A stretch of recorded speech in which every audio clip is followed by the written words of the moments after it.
like Greg Rubin, who's been in this program for 4 years, just how have you seen him grow from start to finish? From a child to a man. I mean, all of them.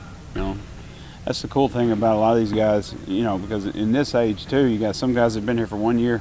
You got guys that've been like Greg, who you feel like you've been coaching him for 20 years.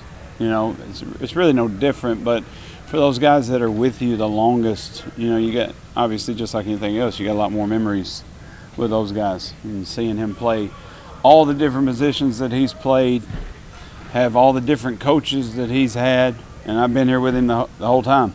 You know, him, Bryce Edmondson, those guys that have been here for 4 straight years. Obviously, Bryce has got another year left, but you know, there's a bunch of guys that have been here with me. You know, we've been here together for the last 4 seasons, and you just sometimes you look back. You know, I mean, you even think about the North Alabama game this year. That seems like that was 3 years ago. That was a long time, you know what I'm saying? And then you think back to Greg's freshman year when he played.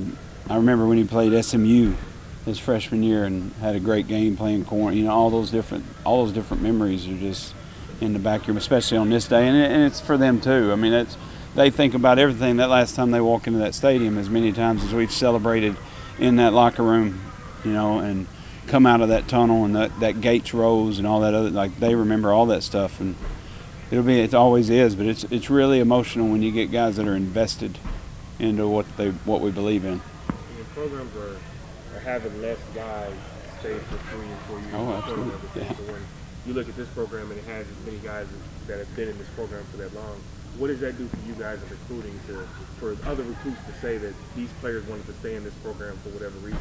Well, I mean, I think, you know, and it's going to be harder and harder as it goes. Obviously, the way that everything is set up now, but I've said it multiple times here. I've said it multiple times in other interviews. You know, football celebrates the consistent. You know, the consistent player, the consistent worker, the consistency of how we work and how we do things and how we try to help the student athlete as much as possible grow and things like that. It's consistency. Consistency is the key, and I think the amount of time that you invest into a place is very important as well. You know, and because that's going to show how much you want to invest in other things a part of your life. You know, so I think it does help. I mean, I think a lot of guys, you know, obviously everybody's looking for the new, shiny, you know, that's how it is. It's the way of the world, you know, but you see these guys that have come through and been developed and, you know, stayed through the whole process, and the Calvin Austins of the world and those guys that a lot of people shut them down, but they just put their head down and work. I think it's a good story to tell. Everybody's got their own story, but there's a lot of guys that you can tell a different story about. UAB's offense, what do you think? Throw it all over the place. You know, I think it averages about 400 a game, something like that. Very similar to a lot of offenses. You know, they got some very talented receivers. They got some running backs that run really hard. You know, it's the same thing. You got different challenges every week. You know, multiple personnels, multiple sets. They play a bunch of different guys. The quarterback is a very accurate thrower.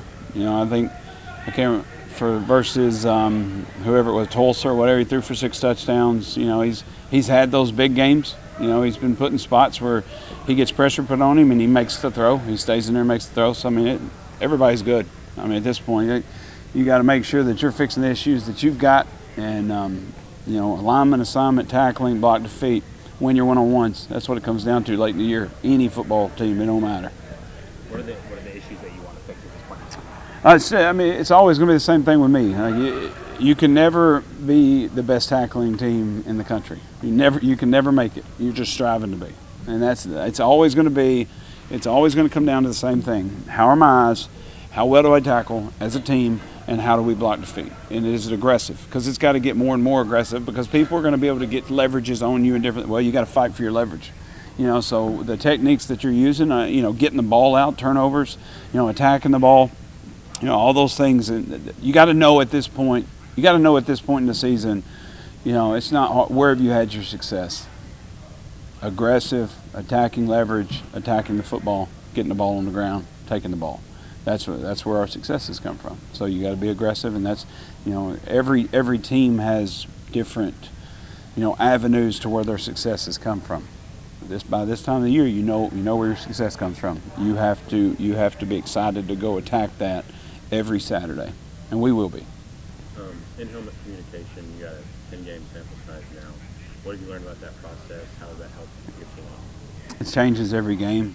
Depends who you're playing. Are you playing a tempo team? Are you playing somebody that's waiting to see you line up? Are you playing a team that's a repeat play caller? Are you playing a team that, okay, they're getting this formation, they're getting this? You know, it just depends. Like, sometimes it's just been a play call that I've given him. Sometimes it's been, hey, remember this happened last time. This, you know, remember, hey, it's 3rd and 4. You know what I'm saying? Let everybody know it's 3rd, you know. So there's all kinds of things that get communicated, you know, and I've talked to a bunch of other people that's worked with it too, and got buddies in NFL and all that other stuff. And it's the same thing. It changes by game. Every game, every play has its own atmosphere, and you better know which one you're in.